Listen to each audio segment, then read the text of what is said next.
들어갑니다. 두 가지가 똑같은 말인데 두 가지를 생각해 보려고 그래요. 첫 번째, 하나님께서 하셨다.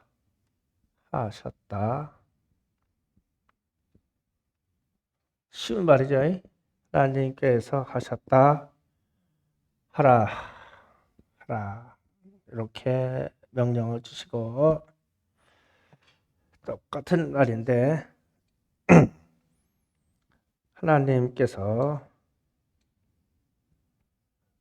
시각해져요. 이렇게 되면 하나님께서 하셨다. 오케이 하고 하셨다. 말하게 하라. 이렇게 하면 1번을 크게 했습니다. 시작. 하나님께서 하셨다 하라. 아멘. 두 번째, 하나님께서 시작. 하나님께서 하셨다 하라. 아멘. 두 번째 말씀을 읽어보면 좀 뉘앙스가 있죠. 조금 있다가 이제 깨달아질 거예요. 오늘 본문 말씀은 여호수아의 고별 설교 중에 서론 부분이에요. 그런데 여호수아가 이런 말을 합니다. 하나님께서 너희를 앞서 행하셨고 너희를 위하여 싸웠다. 하나님이. 그리고 9절에 가서는 너희 앞에서 맞선 자가 하나도 없었다. 그러니까 이스라엘 백성들이 전쟁에서 들어가면 하나님이 어떻게 하셨는지 적들이 다 도망가 버렸어. 여리고 성을 점령하려고 하는데 하나님의 말씀대로 순종했더니 그냥 여리고 성이 그냥 저절로 무너져 버렸어. 그리고 한 사람이 1000명을 쫓아버렸대요. 말씀이 그렇게 나오죠. 9절, 10절에 너희 중에 한 사람이 1000명을 쫓아냈다. 이렇게 기록되어 있고, 그리고 또 너희를 위하여 친히 싸우셨다. 그러니까 전쟁은 이스라엘이 행하였는데 다 하나님이 친히 하셨다. 하나님이 하셔서 여리고 성이 무너졌다. 또 더 극적인 말은 바로 뒤에 24장 12절 13절 잠깐 보고 가요. 24장 12절 13절. 자, 보니까 내가 왕벌을 너희 앞에 보내어 그 아모리 족속의 두 왕을 너희 앞에서 쫓아내게 하였나니 너희의 칼이나 너희의 활로서 이같이 한 것이 아니며. 아모리 족속 왕을 쫓아낼 때는 왕벌, 우리가 얘기하는 왕탱이 벌을 보내가지고서 막 쏘게 해서 그 왕하고 그 백성을 그 성에서 다 몰아냈대요. 막 벌이 얼마나 극심하게 되었는지 다 도망갔다. 그렇게 해서 13절 내가 너희가 수고하지 않은 땅과 너희가 건설하지 아니한 성읍들을 너희에게 주었더니 너희가 그 가운데 거주하며 너희는 또 너희가 심지 아니한 포도원과 감람원의 열매를 먹었다 하셨느니라. 그러니까 왕벌을 보내서 사람들을 다 몰아내니까 그냥 가서 남은 빈집에 가서 살고 건설할 것도 없고 그 과수원 그냥 차지해서 살았다. 그러니까 하나님이 하셨다. 그 얘기죠. 하나님이 하셨다 이 얘기입니다. 그런데 이제 23장 이제 11절에 와서 그러므로 스스로 조심하여 너희 하나님 여호와를 사랑하라. 그러니까 그렇게 하나님이 역사해 주셨으니까 너희는 스스로 조심하여 겸손하여 여호와 하나님을 사랑해라. 이렇게 권면하고 있어요. 성도가 겸손하여서 모든 영광을 하나님께 돌리면 얼마나 좋겠습니까? 그죠? 우리 인생을 두고 하나님이 하셨습니다. 우리의 구원도 우리가 한 게 아니에요. 하나님이 친히 오셔서 하나님이 친히 십자가를 지시고 하나님이 피를 쏟으시고 그렇게 우리를 구원해 주시고 너희는 믿기만 하라. 믿기만 하라. 하나님이 구원해 주신다. 이런 뜻입니다. 요즘 충성교회가 봉헌과 인직을 앞두고 자기를 내세울 수 없고 자기 영광을 드러낼 수 없고 또 이런 것으로 자기 것으로 찾으려고 하면 크게 실수하는 거예요. 왜냐하면 겸손이라는 데서 벗어나니까 지금 이 이야기를 하려고 그래요. 성도의 참된 겸손은 모든 영광, 승리, 물질, 명예 다 하나님이 하셨다고 말하는 거예요. 이게 겸손이에요. 하나님께서 하셨습니다. 우리 구원 역사도 하나님이 하셨습니다. 우리 건축의 역사도 하나님이 하셨습니다. 우리에게 거대한 땅을 주신 것도 하나님이 하셨습니다. 우리는 그냥 믿고 순종했을 뿐입니다. 이렇게 돼야 돼요. 이게 겸손한 믿음의 생활입니다. 사실 성전 건축의 여정을 보면 대출이라도 수천만 원에서 한 억대 할 수 있는 사람들은 교회를 다 떠났어요. 그러다 보니까 가난한 사람, 부족한 사람, 병든 사람들만 남겨놨더라고요. 그러니까 하나님이 하셨죠. 우리가 하나님께 헌물 드려봤어요. 얼마나 드렸겠어요? 하나님이 하셨구나. 가난하고 병들고 연약한 사람들을 하나님만 바라보고 하라고 그렇게 하셨구나. 하나님이 하셨습니다. 자랑할 것도 없고 하나님이 하셨습니다. 이렇게 고백할 수밖에 없어요. 제가 임직하려고 장로 추천을 수여해가지고 노예에 가서 이제 제가 대표로 면접을 보게 되는데 서류 가지고 가서 면접 보는데 교회 성도 얼마 되지도 않는구만 왜 3명씩 장로 세우려고 그래? 그러는 거예요.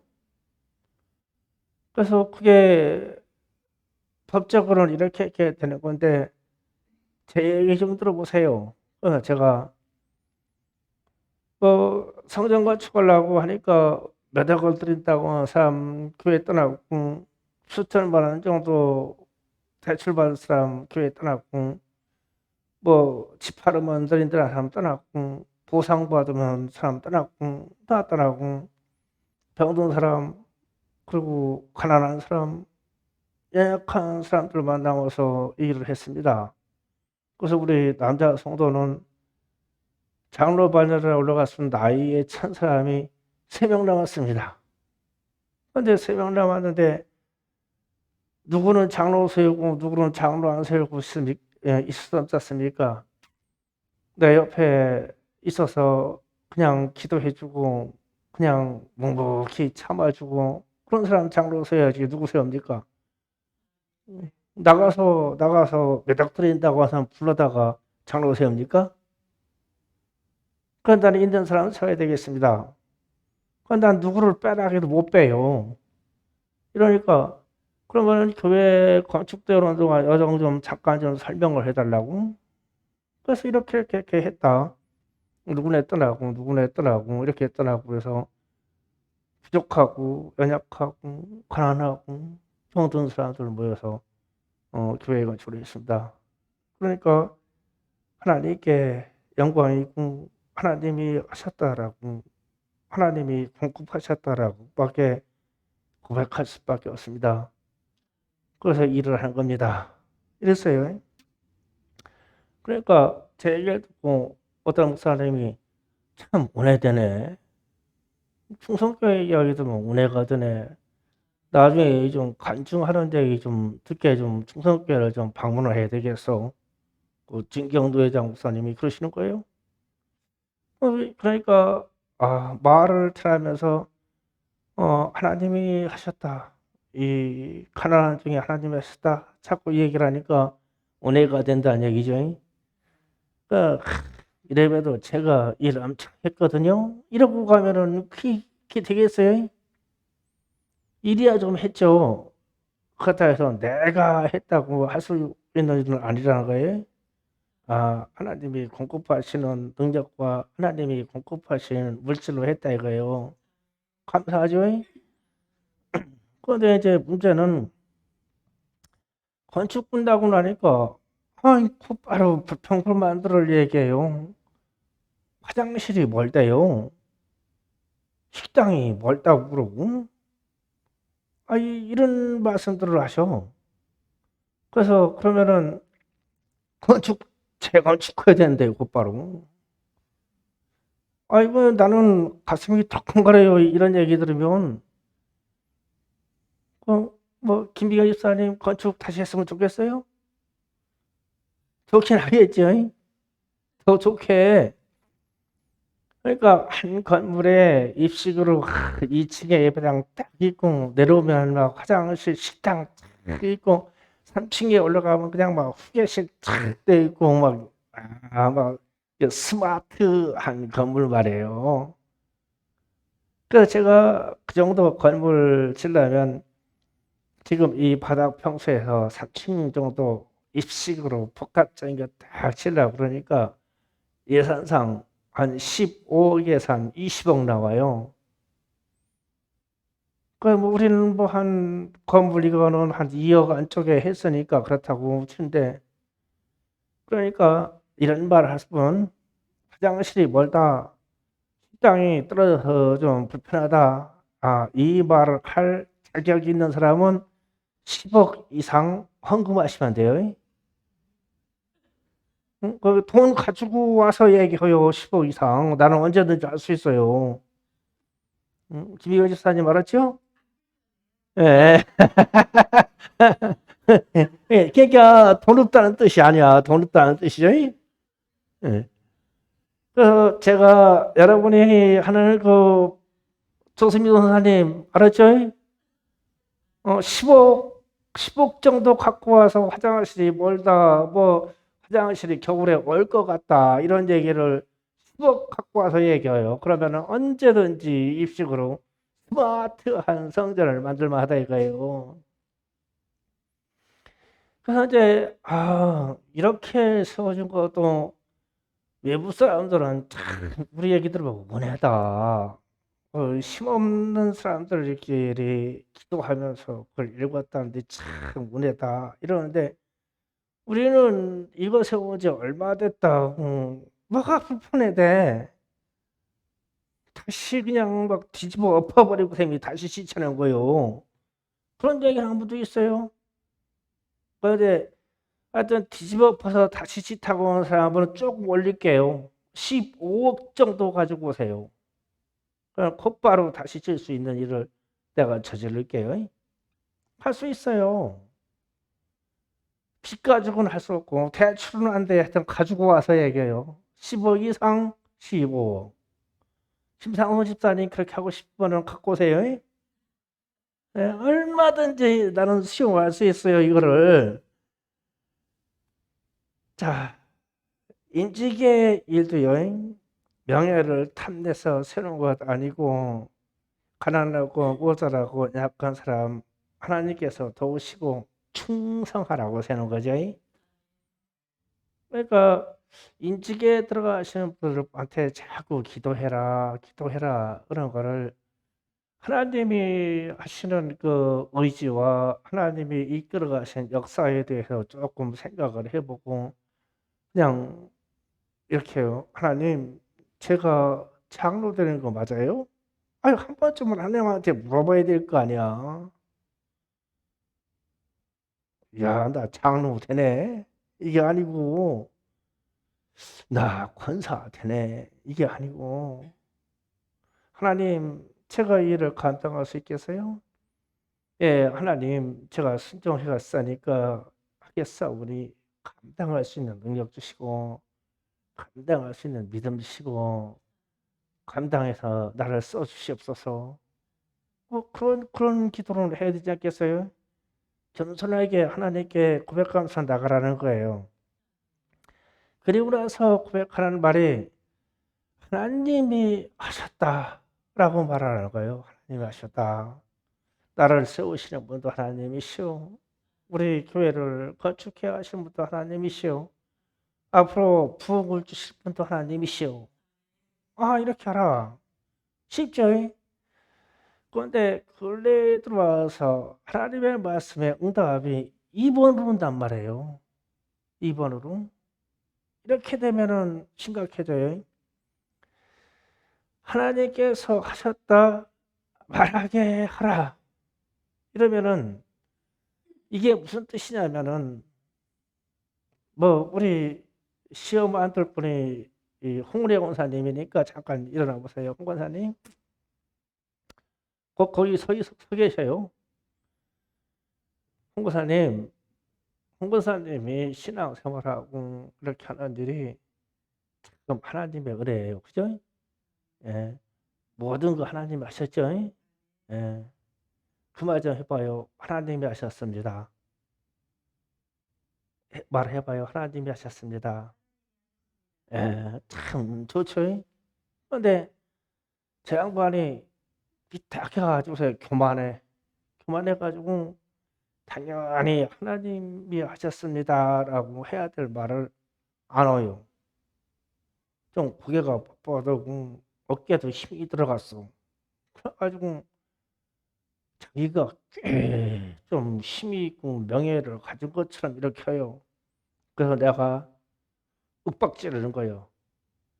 하나님이 하셨다고 말하세요. 이러는 거예요.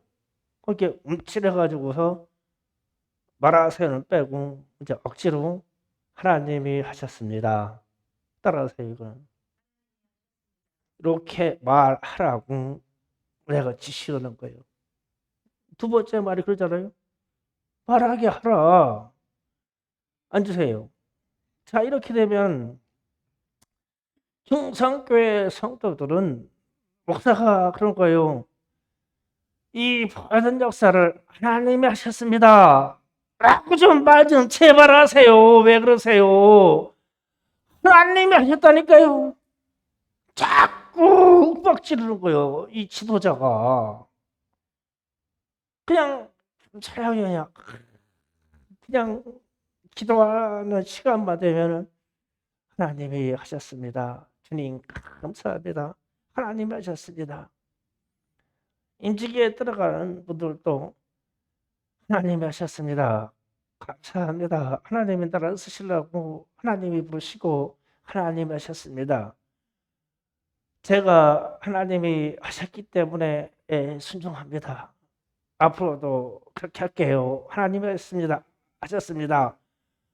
이렇게 스스로 계속 하나님이 하셨습니다. 이러면서 겸손하게 다가오면 이번에 말을 할 필요가 없죠.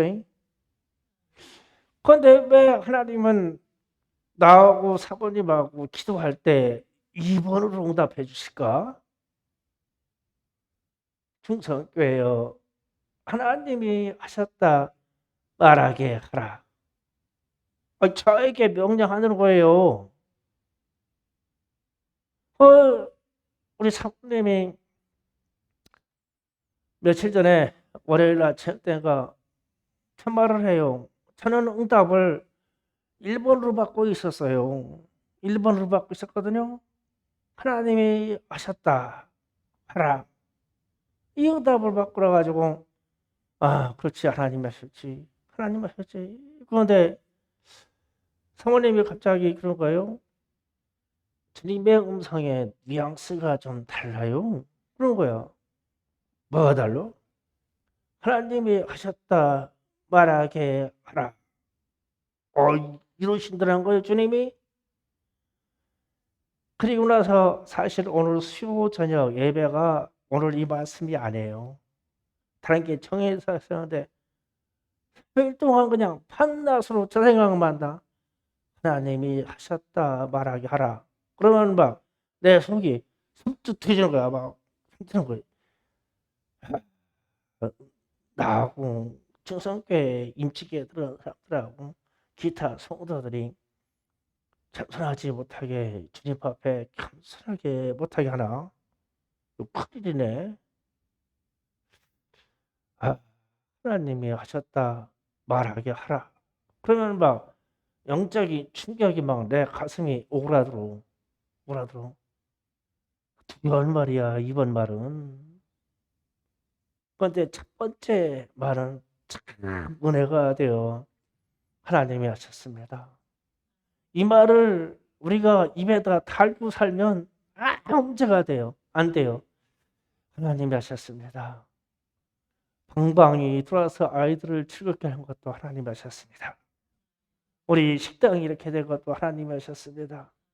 우리에게 거대한 땅을 준 것도 하나님이 하셨습니다. 이러면 아무 문제가 안 돼요. 그런데 문제는 이 말에 우리의 신앙이 약간의 교만만 들어가면 삐딱해진단 말이야. 그러면 지도자를 통해서 하나님이 하셨다고 말하세요. 이렇게 자꾸 빡치는 거야. 이게 이번 말은 섬뜩한 말이에요. 그래, 기도하셔라. 기도하면서 하나님께 영광을 돌려라. 내가 차지할 수 있는 영광을 빨리 하나님께 패스해버려라. 내가 받아야 할 인식을 놓고 빨리 하나님께 겸손하게 그 영광을 돌려라. 이 성전이 건축돼서 우리가 봉헌한다고 했잖아요. 헌당.